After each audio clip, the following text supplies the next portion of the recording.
এই যে আজকে হচ্ছে বৃহস্পতিবার, আমার গপু সোনাদের সবাইকে স্নান করবো বলে সবাইকে রেডি করছি। আর এখানে মানে পুজোতে পারছে ওরা সমস্ত কিছু, থালা বাসন সমস্ত কিছু। এটা হচ্ছে তুলসী পাতা, মানে তুলসী পাতা জলে রাখলে খুব সুন্দর টাটকা থাকে, এই জন্য জলের মধ্যে রেখে দিয়েছিলাম।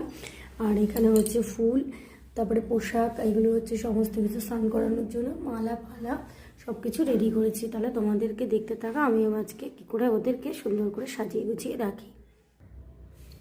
ওদেরকে স্নান করানোর জন্য রেডি করেছি।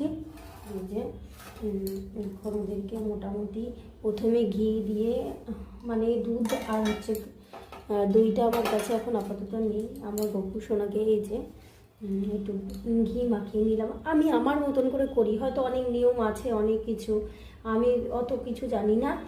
আমি একটা জিনিসই জানি, মন থেকে ঈশ্বরকে ভালোবাসলেই সব কিছু, আর ভালোবেসে সব কিছু করাটাই ভালো। আমি এখন ওদেরকে স্নান